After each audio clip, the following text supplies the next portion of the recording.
Hey guys, and welcome to Performance Cars. So if you watched the second part of the Gumball 3000 video where I chased down the Corvette and the guys down to the Channel Tunnel, the keen viewers would have seen that I used a different S2000 to the one that I have there. So as I promised you guys in the video, I said I'll review the second one, which is just here.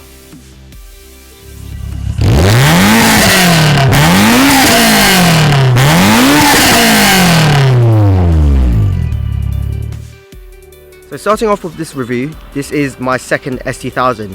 I actually bought this one first before the other S2000, which was reviewed first. So sorry about that guys, I kind of misled you there. I didn't want to bring this one out yet, but seeing that I used it for the Gumball 3000 rally, yeah, we thought we'd do the review today. So this has the Spoon Sports S Tai front bumper. It also has the front fenders, the rear overarch fenders, the spoiler and the rear bumper. So the wheels themselves are raised 57s. These are in 17 inches. The front tyres are 215 45/17s with the spoon calipers and their drilled disc. Moving on to the rear, these are still 17 inches, so they are running 245 40/17s. Going back down to the front, we'll talk about the front bumper. This has a front intake here. That is for the Spoon Sports intake, which I do not have unfortunately. This is for the brake cooling, fog light. This bumper was actually designed for the Super Tycoon series, hence the S Tai. I have these extensions here to accommodate the wider front fenders.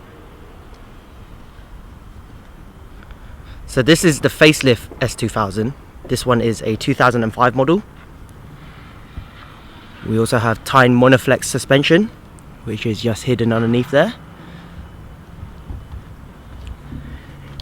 This side section here, if I do drive a lot, I do end up with a lot of leaves just behind here. So there's some sort of wind effect going on down there somewhere.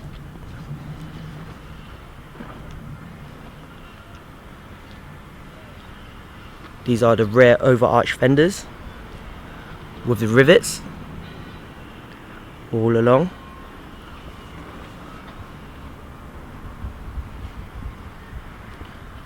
And an adjustable Spoon Sports spoiler.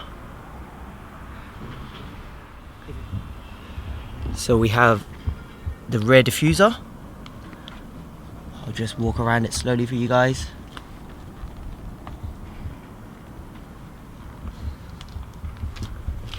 It is quite low to the ground.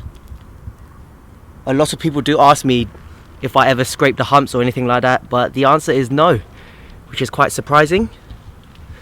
It's the rear bumper with the grille painted in black. As you guys already know, an S2000 comes with the dual exhaust. This has also been changed to a single exit one. This is also a spoon exhaust, but it's not the N1 like the other S2000 there. This is the street version, slightly more quiet. But yeah, I think I'll move on to the engine bay for you guys.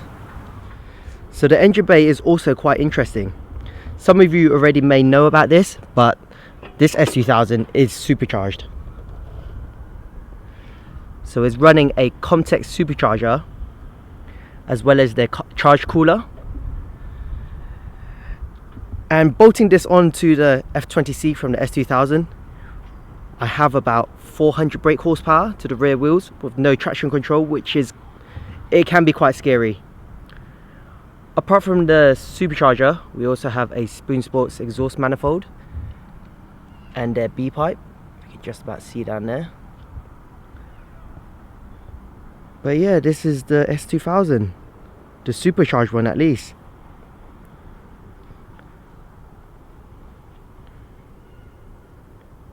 So we'll move on to the trunk space first, and we can just pop it open with this button. This is also the S2000 key, which looks pretty cool compared to the older generation one. I'll pop it up here. So this one has not been stripped. We also have the spare wheel behind there, and space is okay. It definitely looks much better than stripping it out, at least. So with the door cards, this is slightly different to the pre-facelift one that we have over there. We have a side netting just here, as well as a tweeter. But apart from that, the armrest looks more or less exactly the same. The seats themselves are very similar. This one's in slightly better condition because it has fewer miles. The steering wheel has also been changed. A wideband air-fuel ratio from AEM, as well as, if you can just about see there, sorry it's a bit dark, it's the oil pressure and oil temperature. The clocks themselves are different too. So rather than having the 9,000 RPM going all the way down here, it ends there with your water temperature gauge and your fuel gauge just there, rather than having them flat at the bottom on either side. We also have a clock function that has been added in, and this being the UK model, we can select kilometers to miles per hour, and that's the trip button. But apart from that, it looks about the same. Front fog light switch there. Fan controls exactly the same, as well as the radio controls. Down to what I can call a center console. This button here controls the front fogs. This is wireless, and we can just pop open this. Standard Honda and CD player. 6-speed gearbox. And if you remember, I complained a bit about having the two buttons here on the pre-facelift one, where you had the rear demister and the headlight washer. Well, Honda has moved this, and you only have the buttons move forward. So this is much better, and this also slides back, and you have space for two drinks holders. You can just press on this part here to separate the drinks, and just push it back down. Just close that. We also have the 12-volt charger and the rear storage just like the other one, so not much has been changed there. But yeah, we also have the hardtop on this S2000, just like the pre-facelift one over there. This time I will take off the hood for you guys so you can quickly see the roof going up and down, which I didn't show on the previous review. So let me do that for you. We have the hardtop removed, which is just down here. You do need two people to take this off, unfortunately. So, but anyways, once this is off, you have the roof button, which was here. The accessory power on has to be obviously in on the position, and you literally just hit the switch. So I'm going to hit it, and then hopefully you guys can see it.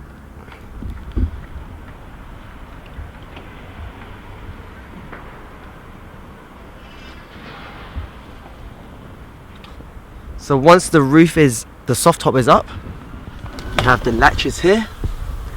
Just loosen it, make sure it hooks into the actual front part of the windscreen. So if you do the same for the other side, and once it's all secure and it looks a bit like that, then you are good to go. So that's the soft top on the S2000. Just close the door for you guys to have a look at it. But yeah, it retains a similar shape to the hardtop. If you can just compare it to the pre-facelift one, S2000 over there. It's slightly shorter, being that the hardtop seals around here. But that's about it. Alright guys, so we are inside the Spoon S2000 Supercharged. And the first thing that I can comment on is we are doing about 60 miles per hour, and the wind noise is still coming from the same places as the pre-facelift one, which was the front of the window and the rear of the window. So that doesn't make it a difference between a pre-facelift or a facelift, or one has a problem over the other. So yeah, the interior itself, apart from the DVD player in the middle and that center console down here and the indicators being on the other side, this car is more or less the same. I do have the two gauges in front of me too, so that does kind of remind me when I'm in this car compared to the other car, or vice versa. And being a supercharged, we're in 6th gear, I'm going to drop it to 3rd, V10.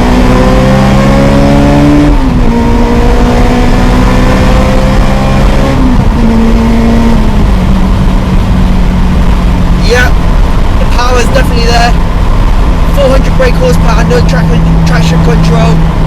Definitely gets you excited. The sun's in my eyes at the moment, I'm driving directly into it, so sorry if I'm squinting. If I put the visor down, the window already being quite narrow, the visor takes about a quarter of the space, so it does kind of limit you on what you're seeing. Steering wise, apart from the steering wheel being a revised one, it does feel heavier in this car. The pre-facelift one was significantly lighter, so yeah, you can definitely tell the difference there. Gearbox, 6-speed, very similar. I believe they made some changes in the facelift model, but shifting from 6th, 5th, whatever gears, just as slick. So when I walked to the back of the car in the beginning of the video and I said that this has the Spoon street exhaust system, the street exhaust system should be quieter than the N1, but being in this car and we're doing about 70 miles per hour, about the same revs, so 3,500 RPM, this one sounds louder for some strange reason. Could it be of the supercharger? I'm not too sure. But yeah, if I want to quieten this down, you have to be in a higher rev, about 4,500 RPM I'd say, and it tones down quite a bit more. So having these two gauges in front of me, it does block out a bit of the road, but it's not something that you'd have to get used to or you have to poke your head around. So we have the air-fuel ratio at the bottom from AEM, as well as the oil pressure and oil temperature. Those are quite important if you're going to supercharge or turbocharge your car, or the S2000 anyways, just to keep an eye on the levels. And we are running an AEM standalone ECU, so that's to control bits of the car that the standard ECU can't. Just give it a bit of VTEC. Yep, the VTEC crossover in this is definitely noticeable. So we have the Tyne monoflex suspension in this car. It does make it a bit harder to adjust the damping settings in the boot because all the trim is there, but the front, that one's easily accessible. But we have this on the medium setting at the moment. We're not on track or anything like that, so having it super hard will rattle my teeth out. The fuel consumption in this car isn't too bad at all. With this supercharger setup and a good map done by Mace from America, he was flown in to tune this car. We did a couple of 100 miles to chase the guys from Gumball 3000 from London to the China Tunnel, and yeah, we still had plenty of fuel to get back home and even do this video shoot. So how is it to own a spoon kitted supercharged S2000, you ask me? Well, I can say first of all that you get a lot of looks, especially in the colour yellow as well. I mean, even in the pre-facelift one, I was already getting quite a few looks because of the colour, but having this full kit, as well as that rear diffuser and the spoiler, everyone's constantly looking at this or taking photos. So I know you guys want to hear more of the car, so I'm going to downshift and give it some acceleration for you guys. So 4th gear, wait for the VTEC crossover, which should be about now 7,000, 8,000.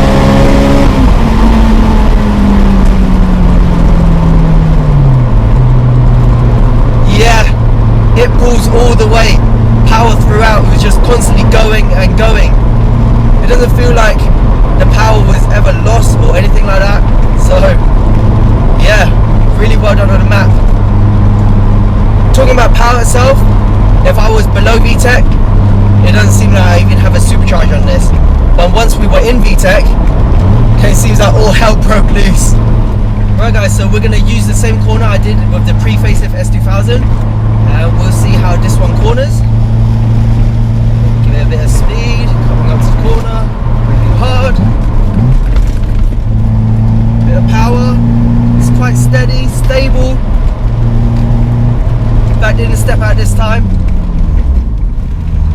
So we did have a bit of understeer on entry onto that corner, but it wasn't something that we could manage.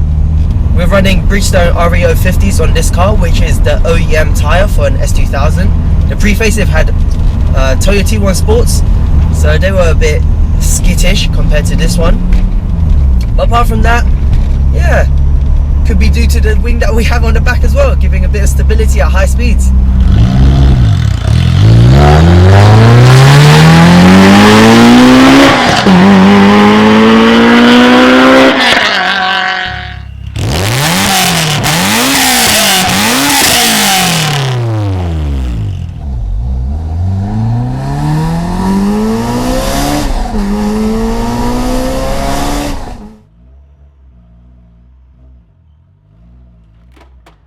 So a standard Honda S2000 weighs in at 1,274. We have this one in at 1,161. So guys, I hope you enjoyed this video. We will be driving hopefully to many events in both of the S2000s. So if you ever see us, do come by, say hi. Don't forget to comment, like and subscribe if you haven't already. And yeah, drive safely, stay safe, and I'll see you guys soon. Hey guys, and welcome to Performance Cars. So today I'm in Battersea Park in South London for the London Motor Show. We've luckily been given press passes by Amanda from the London Motor Show, so many thanks to her. We just come through the gates there, got our press passes, and yeah, we're just heading down there now. There should be a few cars like the McLaren 570 GT, as well as the 488 Spider, and TVR is also going to show their concept car, as well as the Bloodhound top speed world record car is going to be here as well. It's only a replica, but it should still be exciting to see it. So yeah, I'm going to head on inside, have a look around, and hopefully get some footage for you guys.